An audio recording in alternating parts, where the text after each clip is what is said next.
कहानियों की क्यारी में आज की कहानी है तेनालीराम बना जटाधारी सन्यासी। विजयनगर राज्य के राजा कृष्णदेव राय के मन में एक दिन बड़ा सा शिवालय बनाने की इच्छा जागी।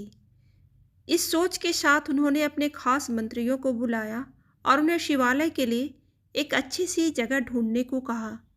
कुछ ही दिनों में एक अच्छी सी जगह को शिवालय के लिए सभी ने चुन लिया। राजा ने भी उस जगह को पसंद किया और वहां काम शुरू करने की इजाज़त दे दी। मंदिर बनाने का पूरा जिम्मा राजा ने एक मंत्री को सौंप दिया। वो अपने साथ कुछ लोगों को लेकर उस जगह की साफ सफाई करवाने लगा। तभी वहां खुदाई के दौरान शंकर देव की एक सोने की मूर्ति मिली। सोने की मूर्ति देखकर मंत्री के मन में लालच आ गया और उसने लोगों को कहकर उस मूर्ति को अपने घर में रखवा दिया। साफ सफाई करने वालों में से कुछ लोग तेनालीराम के खास थे।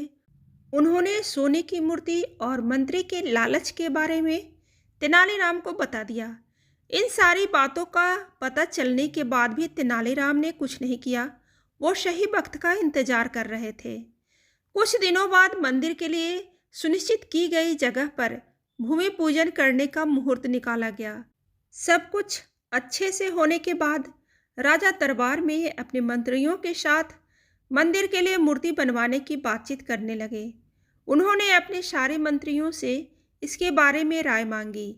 सबसे बात करने के बाद भी राजा मूर्ति को लेकर कुछ फैसला नहीं कर पाए। राजा ने अगले दिन फिर अपने सारे मंत्रियों को दरबार में मूर्ति की चर्चा करने के लिए बुलाया। तभी एक जटाधारी सन्यासी दरबार में आया। सन्यासी को देखकर सबने उन्हें आदरपूर्वक बैठने के लिए कहा। एक आसन पर बैठकर जटाधारी सन्यासी ने राजा से कहा कि मुझे स्वयं महादेव ने यहाँ भेजा है। मैं जानता हूँ कि आप लोग शिव मंदिर बनाने के बारे में सोच रहे हैं और वहाँ स्थापित करने के लिए मूर्ति कैसी हो उस पर चर्चा हो रही है। इसी वजह से मैं यहाँ आया हूँ। जटाधारी सन्यासी ने आगे कहा कि भगवान शिव ने मुझे खुद आप लोगों की परेशानी दूर करने के लिए यहाँ भेजा है।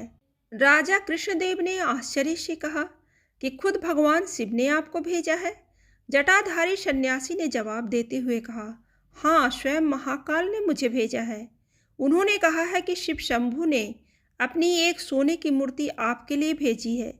जटाधारी सन्यासी ने अपनी उंगली एक मंत्री की तरफ दिखाते हुए कहा कि उस मूर्ति को भगवान ने इस मंत्री के घर में रखा है। इतना कहकर सन्यासी वहां से चले गए। सन्यासी की बात सुनकर वो मंत्री डर के मारे कांप रहा था। उसके मन में हुआ, इस जटाधारी को आखिर मूर्ति के बारे में कैसे पता चला होगा। अब उसे राजा के सामने यह बात स्वीकार करनी पड़ी कि खुदाई के दौरान उसे सोने की मूर्ति मिली थी। यह सब देखकर महाराज ने दरबार में नजर दौड़ाई और तेनालीराम को ढूंढा, लेकिन वो कहीं नजर नहीं आए। तभी कुछ देर बाद तेनालीराम दरबार में आ गए।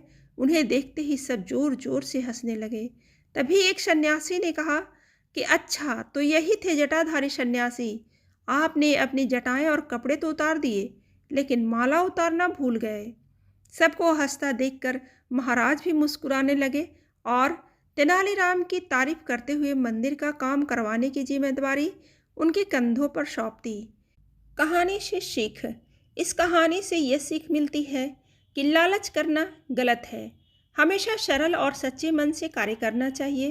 ऐसा करने से लोगों के सामने कभी शर्मिंदा होना नहीं पड़ता है।